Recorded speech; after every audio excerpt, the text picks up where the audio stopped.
জ্ঞানপুর নামের একটা গ্রাম ছিল, যেখানে শঙ্কর দাস নামের একটা কাঠুরে নিজের স্ত্রী গীতার সাথে থাকত। শঙ্কর দাসের বয়স অনেক হয়ে গেছিল, কিন্তু তার কোনো সন্তান ছিল না। সেই জন্য ও একাই নদীর কিনারায় জঙ্গল থেকে লাকড়ি কেটে নিয়ে আসতো। লাকড়ি বিক্রি করে শঙ্কর দাস কিছু টাকা পয়সা পেত। সেই টাকা দিয়েই সে সংসার চালাতো। নদীতে অনেকগুলো জেলেরা মাছ ধরতে আসতো। একদিন শঙ্কর দাস দেখতে পায় যে জেলেরা নিজের জালে একটা জলপরীকে বন্দি করে রেখেছে। আমাকে ছেড়ে দাও, আমি তোমাদের মতোই একটা মানুষ, শুধু অন্তর একটাই যে পায়ের জায়গায় আমার লেজ আছে। আরে আমরা তোমাকে ছাড়বো না, তোমাকে বাজারে বিক্রি করলে আমরা অনেক টাকা পেয়ে যাব। জেলেরা জলপরীর মাথায় লাঠি মেরে তাকে অজ্ঞান করে দেয়, আর জলপরীকে জালেই রেখে খাবার খেতে চলে যায়। শঙ্কর দাস এই সব কিছু দেখছিল। শঙ্কর দাস জলপরীর ওপরে দয়া দেখায়। সে চুরি করে জলপরীর কাছে যায় আর জলপরীর মুখে জলের ছেটা মেরে দেয়। জ্ঞান ফিরে আসতেই জলপরী চিৎকার শুরু করে, আমাকে ছেড়ে দাও, আমাকে ছেড়ে দাও, বাঁচাও। আমি জেলে নই, আমার নাম হলো শঙ্কর দাস, আমি তোমাকে সাহায্য করতে এসেছি। শঙ্কর দাস কোড়াল দিয়ে জাল কেটে দেয়। আমি আপনার এই উপকার কখনো ভুলবো না। আরে এতে উপকারের আবার কি আছে? আমি তো শুধু মনুষ্যত্বের কারণেই তোমাকে সাহায্য করেছি। এইটুকু বলার পর শঙ্কর দাস নিজের বাড়িতে চলে যায়। বাড়িতে ফেরার পর শঙ্কর দাস দেখতে পায় যে তার স্ত্রী চোখে জল নিয়ে বসে আছে, আর সে খাবারও বানায়নি। কি হয়েছে গীতা, আজকে তোমার মন খারাপ কেন? প্রতিদিন তো তুমি আমার জন্য রান্না করে একেবারে তৈরি করে রাখো খাবার, আজকে তো তুমি উনুনটাও জ্বালাওনি দেখছি। বাড়িতে শস্যের একটা দানাও নেই, আর আজ প্রধান মশাই গ্রামে সবাইকে ঘোষণা করে দিয়েছেন যে আজকের পর কেউ জঙ্গল থেকে লাকড়ি কেটে আনবে না। কি সরকার নির্দেশ দিয়েছে কাঠ কাটা যাবে না? হ্যাঁ, সেই জন্যই কাটছি আমি। আমাদের কাছে তো লাকড়ি কেটে বিক্রি করা ছাড়া আর আয়ের কোনো সাধনও নেই। এখন আমাদের কি হবে গো? আমাদের তো কোনো ছেলেও নেই যে শহরে গিয়ে কাজ করে আসবে। আরে চিন্তা করো না, একটা দরজা বন্ধ হয়ে গেলে অন্য দরজা খুলে যায়। ঈশ্বর আমাদের সাহায্য অবশ্যই করবেন। আজকে কাঠ বিক্রি করে 100 টাকা পেয়েছি। চলো ধাবায় গিয়ে আমরা খাবার খেয়ে নিই। আমি খুব ক্লান্ত এখন, বাজারে গিয়ে তরি তরকারি আনার আর ইচ্ছে নেই আমার। তার উপর আবার আমার খুব জোরে খিদেও পেয়েছে। শঙ্কর দাস আর গীতা ধাবায় খাবার খেতে যায়। গ্রামে একটাই ধাবা ছিল, যেটা সেরা আর হাতি নামের দুজন ভাই চালাতো। সেরা ভাই, আমাদের জন্য দুটো সাদা থালি লাগিয়ে দাও না। হ্যাঁ দিচ্ছে, কিন্তু আধ ঘন্টা অপেক্ষা করতে হবে, মনে রেখো। অর্ধেক ঘন্টা কেটে যায়, কিন্তু থালি এখনো আসে না। সেরা ভাই, এখনো পর্যন্ত আমাদের থালিটা আমরা পেলাম না। আরে বারবার তুমি মাথা খারাপ করছো কেন? দেখছো তো এত ভিড় রয়েছে। কিন্তু তুমিই তো বলেছিলে যে 30 মিনিট পরে খাবার দিয়ে দেবে। এখন আমরা কখনো এই ধাবায় খাবার খেতে আসবো না।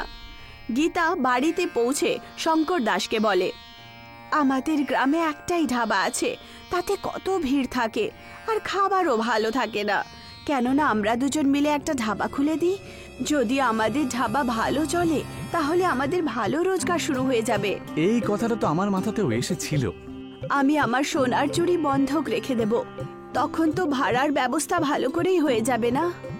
শঙ্কর দাস আর গীতা সেরা আর হাতির ধাবার একদম সামনেই একটা দোকান ভাড়াতে নিয়ে নেয় আর নিজের ধাবা শুরু করে দেয়। শঙ্কর দাস দাদা, কত করে প্লেট গো? মাত্র 50 টাকা। আপনি বসুন, আমি এক্ষুনি আপনার জন্য খাবার লাগিয়ে দিচ্ছি। শঙ্কর দাস আর গীতার প্রেম ভরা ব্যবহার আর সুস্বাদু খাবারের কারণে তাদের ধাবায় আস্তে আস্তে লোকেদের সংখ্যা বাড়তে শুরু করে। অন্যদিকে সেরা আর হাতির ধাবা খালি হয়ে যাচ্ছিল।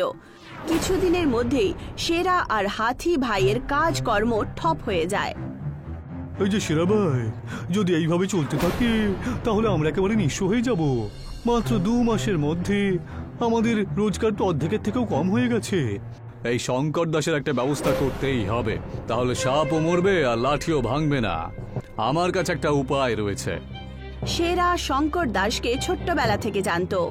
ও জানতো যে শঙ্কর দাস সাঁতার কাটতে জানে না। একদিন রাত্রিবেলা সেরা আর হাতি শঙ্কর দাসের কাছে পৌঁছায়। ওরা শঙ্কর দাসের মুখ একটা কাপড় দিয়ে ঢেকে দেয়। তারপর ওরা শঙ্কর দাসকে নৌকোয় বসিয়ে নদীর ঠিক মাঝখানে ফেলে দিয়ে আসে। কিছুক্ষণের মধ্যেই শঙ্কর দাস নদীতে ডুবে যায়। কিছুক্ষণ পর শঙ্কর দাসের জ্ঞান ফেরে। তখন ও নিজেকে জলের ভেতরে পায়। ওখানেই জলপরী, যার শঙ্কর দাস একবার প্রাণ বাঁচিয়েছিল, সে শঙ্কর দাসের ঠিক সামনে দাঁড়িয়েছিল। আমি এখনো বেঁচে রয়েছি কি করে? কয়েকজন বদমাশ আমার মুখের ওপরে কাপড় বেঁধে আমাকে নদীতে ফেলে দিয়েছিল। আমি তোমাকে বাঁচিয়েছি। কিন্তু আমি জলের তলায় নিঃশ্বাস নিচ্ছি কি করে? কারণ আমি তোমাকে একটা জাদুই গুলি খাইয়েছিলাম। জলপরী শঙ্কর দাসকে একটা কলসি দেয়। যখনই তুমি এই কলসিতে হাত দেবে, এর মধ্যে থেকে একটা গুলি বেরিয়ে আসবে। সেই গুলিটা খাওয়ার পর যে কেউ জলের ভেতরে শ্বাস নিতে পারবে। কিন্তু মনে রেখো যে এই গুলির প্রভাব শুধু 12 ঘন্টা পর্যন্তই থাকে। আমি এই কলসিটা তোমাকে উপহার স্বরূপ দিচ্ছি, তুমি এটা নিয়ে যেতে পারো। শঙ্কর দাস কলসিটা নিয়ে নিজের বাড়িতে চলে আসে। সে কলসিটাকে সামলিয়ে রেখে দেয় আর নিজের ধাবায় কাজ করতে চলে যায়। সেরা আর হাতি তাকে দেখে খুব আশ্চর্য হয়। দাদা, এই শঙ্কর দাস বেঁচে ফিরে আবার কি করে চলে এলো? মনে হচ্ছে ও সাঁতার শিখে নিয়েছে, বুঝেছো? আরে দাদা, এখন আমরা কি করব? এই চিন্তা করিস না, এবার আমি শঙ্কর দাসকে ভালো করে টাইট দেব। সেরা গ্রামের প্রধানের কাছে যায় আর সে প্রধান মশাইকে বলে, প্রধান মশাই, আমার উপর একটা উপকার করুন তো। কি হয়েছে সেরা? তোমাকে এত চিন্তিত দেখাচ্ছে যে? প্রধান মশাই, গ্রামের প্রত্যেকটা মানুষকে বলে দিন তো যে কেউ যেন শঙ্কর দাসকে নিজের দোকান বা জমি ভাড়াতে না দেয়। শঙ্কর দাসের কারণে আমার ব্যবসা ভালো করে চলছে না। ঠিক আছে, তোমার কাজ হয়ে যাবে। শঙ্কর দাস যেই দোকানে ধাবা চালাচ্ছিল, সেই দোকানের মালিক শঙ্কর দাস থেকে দোকান নিয়ে নেয়। এনার আবার হঠাৎ করে কি হলো? আমরা তো সময় মতো ভাড়াও দিচ্ছিলাম, তা সত্ত্বেও উনি দোকান কেন খালি করিয়ে দিলেন? কোনো ব্যাপার না, আমি অন্য কোনো জায়গা ভাড়ায় নিয়ে নেব। শঙ্কর দাস উদাস হয়ে নদীর কিনারায় চলে যায়। তক্ষুনি সেই জলপরী যে শঙ্কর দাসকে কলসি দিয়েছিল নদী থেকে বাইরে আসে। কি হয়েছে শঙ্কর দাস? আজ তোমাকে দেখে দুঃখী মনে হচ্ছে। গ্রামের কেউ আমাকে জমি ভাড়া হিসেবে দিতে রাজি হচ্ছে না, আর আমি আমার বাড়িতেও তো ধাবাটা খুলতে পারবো না, কারণ আমার বাড়িটা রাস্তার সামনে একেবারেই নেই। ওখানে খাবার খেতে কেউ আসবে না। শঙ্কর দাস সমস্ত কথা জলপরীকে বলে দেয়। তুমি নদীর নিচে পাতাল লোকে ধাবা খুলে দাও, সেই মাটিতে কারোর অধিকার নেই।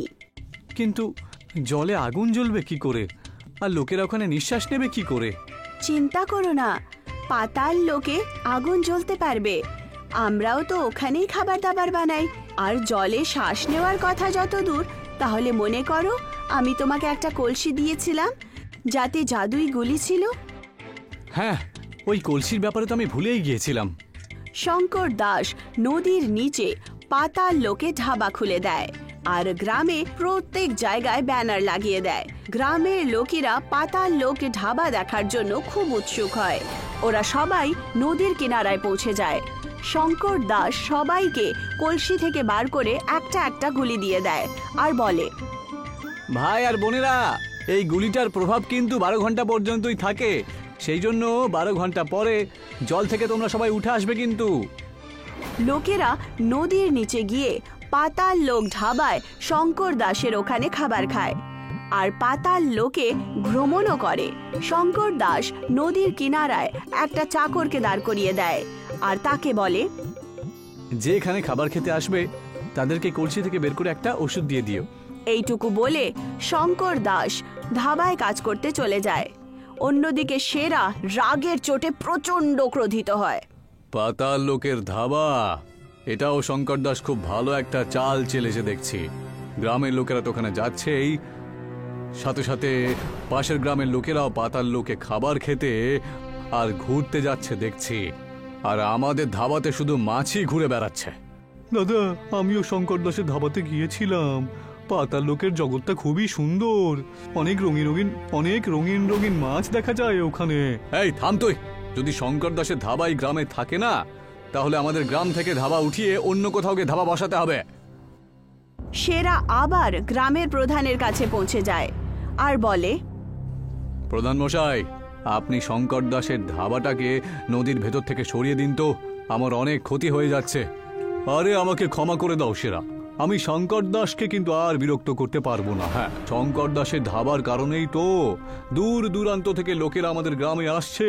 এর ফলে আমাদের গ্রামের নাম হচ্ছে, আর পর্যটকরা আসার কারণে গ্রামের লোকের আর্থিক পরিস্থিতিও খুব ভালো হচ্ছে। তাই এবারে আর আমি তোমাকে কোনো রকম সাহায্য করতে পারবো না। সেরা নিজের বাড়িতে এসে হাতিকে বলে ওঠে, প্রধান মশাই আর আমাদের কোনো সাহায্য করতে পারবে না। তাহলে আমরা এখন কি করব দাদা? সেরা আর হাতি গ্রাম ছেড়ে অন্য গ্রামে নিজের ধাবা চালাতে শুরু করে। এখন শঙ্কর দাস আর গীতার পাতাল লোক ধাবা খুব ভালো চলে।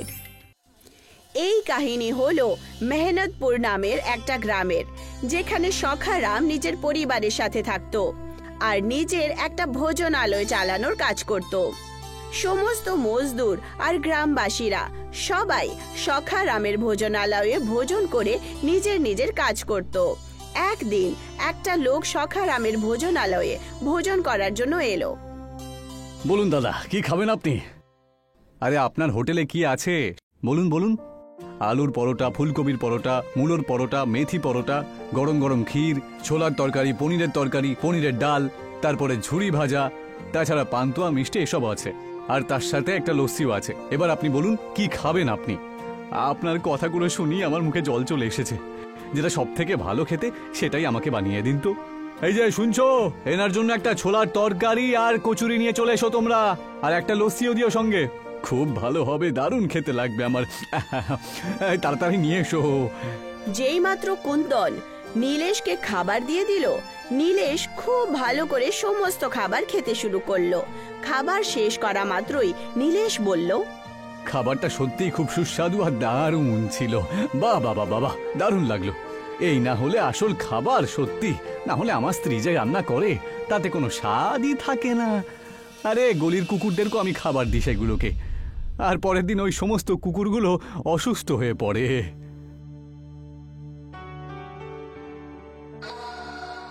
এই হোটেলে খাবার সাথে সাথে লেবুর জলও পাওয়া যায় দেখছি। আচ্ছা শোনো ভাই, আমার জন্য একটু মিষ্টি নিয়ে এসো তো। আরে দাঁড়াও দাঁড়াও, আরে ওই জলটা তোমার হাত ধোয়ার জন্য দিলাম তোমাকে, খাবার জন্য নয় গো। সে কি বলছো গো তুমি? আমি তো আজ অব্দি এটাই শুনেছি যে লেবুটাকে জলের মধ্যে মিশিয়ে খাওয়া হয়, নাকি ওতে হাত ধোয়া হয়। আরে তাহলে আপনি ভুলভাল জায়গায় চলে এসেছেন। আপনার কোনো সস্তা ভোজনালয়ে যাওয়া উচিত। বিলটা পে করুন আর এখান থেকে চলে যান তো মশাই। কুন্দন নীলেশের কাছে এসে একটা বিল দিয়ে দিল, যেটা দেখার পর নীলেশ খুব অবাক হয়। এসব আবার কি? আরে ছোলার তরকারি 300 টাকা আর কচুরি 70 টাকা।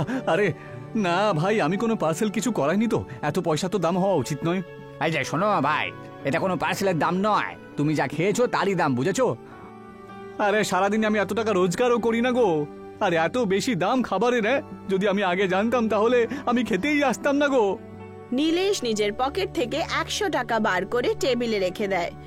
কুন্দন রাগের চোটে নিজের মালিক সখারামকে আওয়াজ লাগায়, এই যে মালিক, এই লোকটার কাছে তো পয়সাই নেই। ওর বিল হয়েছে পুরো 700 টাকা, কিন্তু মাত্র 100 টাকা দিয়ে আমাদেরকে ঠকানোর চেষ্টা করছে ও। নীলেশের কথা শুনে সখারাম রাগের চোটে ওখানে পৌঁছায়। তোমার পকেটে যখন কানাকড়ি কিছু ছিল না, তাহলে তোমার এখানে আসার কি দরকার ছিল বলো তো? তোমাদের মতো লোকেদেরকে না এই ভোজনালয়ে আসার কোনো অধিকার নেই। তাড়াতাড়ি পয়সা বের করো, না হলে পিটিয়ে তোকে আমি ঠ্যাং খোঁড়া করে দেবো। আরে এইসব আপনি কি বলছেন বলুন তো? আরে গ্রাহকদের সাথে আপনি তো অপমান করছেন না, তাই না? আরে অপমান শুধু তার সাথেই করা হয় না যার কাছে সম্মান আছে, বুঝেছো? আর আজকালকার যুগে যার কাছে পয়সা নেই তার কাছে কোনো সম্মান নেই, কথাটা তুমি মনে রেখো। এইটুকু বলে সখারাম ভোজনালয়ের কর্মচারীদেরকে বলে, আরে তোমরা হাঁ করে দেখছো কি? পেটাও বেটাকে। সখারামের কথা শোনা মাত্রই ধাবার সমস্ত কর্মচারীরা নীলেশকে খুব মারতে শুরু করে। সখারাম রাগের চোটে নীলেশকে বলে, 2 দিন ধরে তোকে এই হোটেলের এঁটো থালা পরিষ্কার করতে হবে, বুঝেছিস? তবেই তোর বিলের টাকা তুই মেটাতে পারবি। নীলেশ দুদিন ধরে ক্রমাগত সেই ভোজনালয়ের বাসনপত্র ধুতে শুরু করলো। দুদিন পর নীলেশ নিজের বাড়িতে গিয়ে নিজের সাথে যা যা হয়েছে সবকিছু কাঁদতে কাঁদতে তার বউ বিমলাকে বলে দেয়। আরে কি দরকার ছিল ওই ভোজনালয়ে যাওয়ার, যখন তোমার কাছে এত টাকা ছিল না? এই লোকেরা তো তোমাকে এত বাজেভাবে মারলো, তারপর যখন তাদের মন ভরলো না তখন তোমাকে দিয়ে দুদিন পর্যন্ত ভোজনালয়ে তোমার দ্বারা জানোয়ারদের মতো কাজ করালো। আমাকে খুব অপমান করেছো ওরা, বুঝেছো? আজকে আমি একটা কথা বুঝতে পেরেই গেছি যে গরিব আর অসহায় লোকেদের জন্য ভালো হোটেলে খাবার খাওয়ার কোনো রকম অধিকারই নেই, কিন্তু আমি এটা কিছুতেই হতে দেব না। আরে তুমি কি করবে বলো, নিজেই তো মার খেয়ে চলে এলে। আমি আমার নিজস্ব একটা হোটেল খুলবো, হ্যাঁ, আর নিজেদের গ্রামে এমন একটা হোটেল আমি তৈরি করব যেখানে সমস্ত গরিব মানুষেরা খুব সস্তায় ভালো ভালো খাবার খেতে পারবে। আরে গরিব মানুষেরা তো কোনো অধিকার থাকা উচিত বিমলা। গরিব মানুষরা কি শুধু এরকম বাজে লোকের হাতে মার খাবে নাকি? ওদের তো ভালো খাওয়ার অধিকার রয়েছে, ঠিক কি না? কিন্তু কিভাবে? নীলেশ নিজের বউয়ের কথার কোনো উত্তর দিল না। সে চুপচাপ সারা রাত গভীর ভাবনায় ডুবেছিল। পরের দিন সকালবেলা নীলেশ গ্রামের প্রত্যেক বাড়িতে গিয়ে চাঁদা জমা করলো, কিন্তু সবাই তাকে অপমানিত করে নিজের বাড়ি থেকে তাড়িয়ে দিল। গ্রামেরই একটা লোক নীলেশের উপহাস করে বলে ওঠে, আরে তুই কি পাগল হলি নাকি? কাজকর্ম কর, সেটা ভালো হবে। তোর মাথায় এসব আজে বাজে হোটেলের খবর কোত্থেকে কি করে এলো বলো তো? আর গরিবদের প্রতি এত প্রেম কেন? আরে দেশের নেতা আছে তো গরিবদের কথা ভাবার জন্য, তাই না? আর এসব কি আজেবাজে কথা বলছো তুমি? আরে আমি যা কিছু করছি আমাদের গ্রামের ভালোর জন্য করছি, ঠিক কি না? আরে আমাদের গ্রামের নাম হলো মেহনতপুর। আমাদের গ্রামের বাসিন্দারা সারা দিন রাত মেহনত করতে থাকে, আর তারা ভালো মতন খাবারও একবেলা খেতে পারে না। তুমি আমার পাশে থাকার বদলে আমাকে ছোট করছো তুমি? তা করবো না, কারণ তুই জেগে জেগে বড় লোক হওয়ার স্বপ্ন দেখছিস যে। আরে শোন, এটা শুধুমাত্র সিনেমাতেই হয় রে, কিন্তু বাস্তবে এরকম হয় না রে, বুঝেছিস? আর তুই আমাকে একটা কথা বলতো নীলেশ, একবার আমি ধরে নিচ্ছি যে তুই তোর উদ্দেশ্যে একেবারে সফল হয়ে গেলি, কিন্তু ওই 1 টাকা দিয়ে খাবার তুই কতদিন গরিব মানুষদেরকে খাওয়াবি আমাকে বল? আরে এটা একেবারেই অসম্ভব রে ভাই। এইটুকু বলে ও নীলেশের উপহাস করে সখারামের ভোজনালয়ে গিয়ে বলল, এই যে সখারাম বাবু, শুনেছেন আপনি? নীলেশ ওদের গ্রামে একটা হোটেল খুলতে চাইছে তো। আপনি যে প্লেটটা 700 টাকাতে বিক্রি করেন, ও নাকি সেই প্লেট 1 টাকা দিয়ে বিক্রি করবে ভাবছে। মনে হচ্ছে ওর মাথাটা খারাপ হয়ে গেছে, বুঝেছো? আরে ওর মতন বোকাকে কে বোঝায় বলো তো? তক্ষুনি সখারামের চাকর কুন্দন সখারামের কাছে এসে আস্তে আস্তে বলল, সখারাম বাবু, ও যা বলছে সেটা কিন্তু আমাদের ঠাট্টা হিসেবে মেনে নেওয়া উচিত নয়। আরে কি বলতে চাও তুমি? যদি নীলেশ নিজের উদ্দেশ্যে সফল হয়ে যায় না, তাহলে আপনি একবার ভেবে দেখুন যে আপনার হোটেলের কি অবস্থা হবে। হোটেলে কুকুর ঘুরে বেড়াবে। আরে এই কুপয়া, তুই এসব কি আজেবাজে কথা বলিস? যখনই কোনো কথা বলেছিস তুই সব সময় উল্টোপাল্টা কথা বলিস। তুই একদম চিন্তা করিস না। আরে এই গ্রামের প্রধান আমার খুব ভালো বন্ধু, নীলেশকে উচিত শিক্ষা সে ঠিক দিয়ে দেবে। সখারাম গ্রামের প্রধানের কাছে গেল। এই যে প্রধান মশাই, আমাদের বন্ধুত্ব দূর দূরান্ত পর্যন্ত ছড়িয়ে রয়েছে। তুমি ভুলে যেও না যে খাবারের প্লেট আমি 700 টাকা দিয়ে বিক্রি করি, সেটা আমি তোমাকে 600 টাকায় খেতে দিই, তাই না? মানে পুরো 100 টাকার ডিসকাউন্ট। আরে তুমি এমন কথা বলছো যেন তুমি আমার উপর বিশাল বড় উপকার করো। আমি তো তোমাকে কখনো এসব বলিনি যে তুমি আমাকে 100 টাকা ডিসকাউন্ট দাও। আর এমনিতেও আমি তোমার হোটেলে মাসে মাত্র একবারই যাই, তাই না? ঠিক কিনা বলো? আর তাও আবার তোমার হোটেলে আজকালকার দিনে 4 থেকে বা 5 বারই আমি হোটেলে খাবার খেয়েছি। এই হিসেবে তোমার মাত্র 500 টাকা ঋণ হয়েছে আমার, ঠিক কিনা? মনে হচ্ছে প্রধান মশাই আপনি আমার কথায় রাগ করেছেন। তুমি খুব ভালো করেই জানো সখারাম যে আমি কিপটে লোকেদেরকে একেবারেই পছন্দ করি না। আসল কথাটা কি সেটা বলো, কেন এখানে এসেছো বলো? কয়েকদিন আগে নীলেশ আমার হোটেলে খাবার খেতে এসেছিল, বুঝলেন? এখন আপনি আমাকে বলুন তো যে 700 টাকার যে খাবারের প্লেটের দাম সেটা মাত্র 100 টাকাও দিচ্ছিল। সেই জন্য আমি ওকে দিয়ে আমার হোটেলের এঁটো বাসনপত্র পরিষ্কার করিয়েছে বলে ও খুব রেগে গেছে, বুঝলেন তো?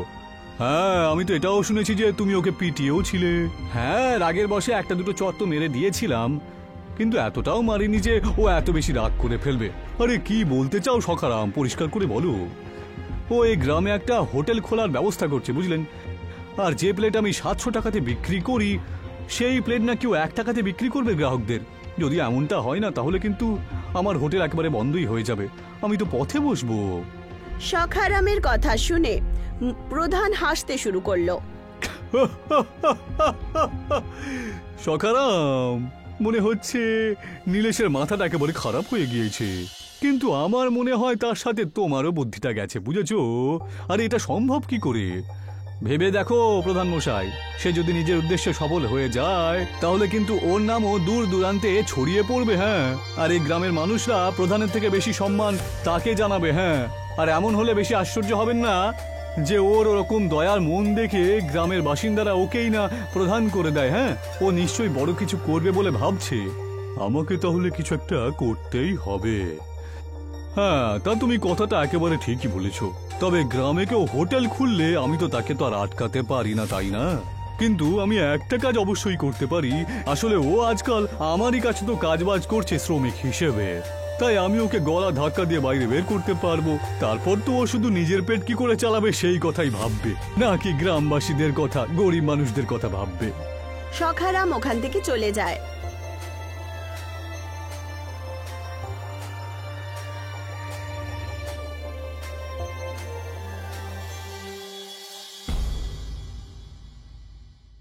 প্রধান সেই দিনই নীলেশকে কাজ থেকে তাড়িয়ে দেয়।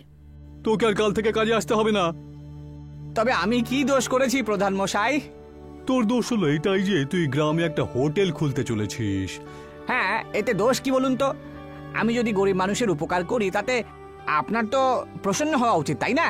তুই গরিবদের কোনো উপকার করতে চাস না নীলেশ, আমি খুব ভালো করে জানতে পেরে গেছি। তুই শুধু নিজের নাম কামাতে চাস, বুঝেছিস? আর আমাকে আমার পদ থেকে সরিয়ে দিয়ে নিজে গ্রামের প্রধান হতে চাস। আরে আগে নিজে আর নিজের বউয়ের পেটটা ঠিক করে চালা, পরে গরিব মানুষের কথা ভাববি। যা, বেরো এখান থেকে।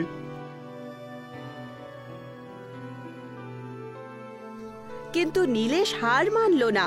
নীলেশ শহরে গিয়ে চাঁদা জমা শুরু করলো। এর মধ্যেই তার দেখা হয় শেঠ যমুনা প্রসাদের সাথে। যমুনা প্রসাদ খুব দয়ালু ব্যক্তি ছিলেন। তুমি যা ঠিক করেছো সেটা আমার খুবই পছন্দ হয়েছে নীলেশ, যে তুমি এমন একটা হোটেল খুলতে চাইছো যেখানে গরিব মানুষেরা ভালো খাবার খেতে পারবে। আমি তোমাকে অবশ্যই সাহায্য করব। শেঠ যমুনা প্রসাদের সাহায্য নিয়ে নীলেশ গ্রামে একটা খুব ভালো ভোজনালয় তৈরি করে দিল। তার ভোজনালয়ে গুজরাটি, মারাঠি, কন্নড় সমস্ত রকমের খাবার তৈরি হতো। ভোজনালয়ে তৈরি হতেই কিছু লোক ভোজনালয়ে খাবার খাওয়ার জন্য চলে আসে। ওরা সবাই দেশের আলাদা আলাদা শহরে থাকতো। একজন গুজরাটি নীলেশকে বলেন, তোমার রেস্টুরেন্ট থেকে তো দেখছি খুব ভালো ভালো গন্ধ বেরোচ্ছে গো। তোমার হোটেলের খাবারের গন্ধ শোকার পরে আমি আর নিজেকে থামাতে পারলাম না, তাই ভাবলাম একবার খেয়েই নিয়ে। নীলেশ সেই গুজরাটিকে একটা থালায় গুজরাটের সমস্ত প্রসিদ্ধ ভোজন দিল। ভোজন খেয়ে গুজরাটি খুব খুশি হলো আর নীলেশকে বলল, তা কত হলো গো? মাত্র 1 টাকায় পুরো প্লেট, বুঝেছেন? 1 টাকার কথা শুনে গুজরাটি খুব খুশি হলো। ভোজনালয়ে লোকেদের ভিড় জমা হতে শুরু করলো। দূর দূর থেকে শহরের লোকেরা নীলেশের ভোজনালয়ে খাবার খাওয়ার জন্য আসতে লাগলো। তারা গরিব হোক বা ধনী, নীলেশ সবার থেকে 1 থালার 1 টাকাই নিত। আর এই কথাটা সখারামের একদম পছন্দ হলো না। সখারাম ক্রোধিত হয়ে কুন্দনকে বলল, এই নীলেশ তো আমার একেবারে 12টা বাজিয়ে দিল রে। হ্যাঁ, আমার হোটেলে তো একটা কুকুরও আজকাল আসে না। আরে কিছু একটা কর না কুন্দন। আরে আপনি একদম চিন্তা করবেন না সখরাম বাবু, আমার কাছে একটা উপায় আছে। কিসের উপায়? আচ্ছা, ওর হোটেলটাকে যদি আমরা আগুনে পুড়িয়ে দিই, তাহলে অনেক হোটেলের লোক মরে যাবে আর ওর হোটেলটাও বন্ধ হয়ে যাবে, তাই না? সখারাম আর কুন্দন সেই সময় নীলেশের ভোজনালয়ে আগুন লাগানোর প্ল্যানিং করছিল। সেই সময় শেঠ যমুনা দাস ওখান থেকে যাচ্ছিলেন। যমুনা দাস সখারাম আর কুন্দনের সমস্ত কথা শুনে নিলেন আর উনি সঙ্গে সঙ্গে পুলিশকে বলে দিলেন। পুলিশ সেই দিন থেকে নীলেশের ভোজনালয়ে নজর রাখতেন। রাত্রিবেলায় সখারাম আর কুন্দন ভোজনালয়ে আগুন লাগানোর জন্য অনেকগুলো পেট্রোল নিয়ে চলে এলেন আর তক্ষুনি পুলিশরা তাদেরকে ধরে ফেলল। সখারাম, তুমি যেমন করতে পারো আমি এটা আশা করিনি। তুমি তো গ্রামের একজন সম্মানীয় মানুষ ছিলে। আমাকে ছেড়ে দিন ইন্সপেক্টর বাবু, ওর হোটেলটাকে জ্বালিয়ে শেষ করে দেব আমি। ওর জন্য আমার হোটেলটা বন্ধ হয়ে গেল।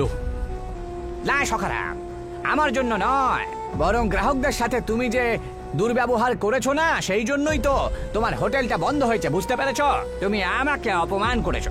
আমি চাইলে পরে আমার অপমানের প্রতিশোধ তো আমি অন্যভাবেও নিতে পারতাম, তাই না? কিন্তু না, তুমি আমাকে যেভাবে অপমান করেছো সেটা তো আমি পুরোপুরি ভুলে গেছি। তবে তুমি দেখো, আজকে আমার এই হোটেলে দেশের সমস্ত নাগরিক চলে আসে, আর মাত্র 1 টাকায় পেট ভরে খাবার খেয়ে তারা এখান থেকে চলে যায়। তোমার কি মনে হয় আমার লাভ হচ্ছে না, তাই না? আমার পরিবারের সংসারের খরচ তো এখান থেকেই চলে, বুঝেছো? পুলিশ সখারাম আর কুন্দনকে গ্রেফতার করে নেয়। আর সখারামের ভোজনালয় বন্ধ হয়ে গেল। আজও নীলেশের ভোজনালয়ে 1 টাকারই থালি পাওয়া যায়।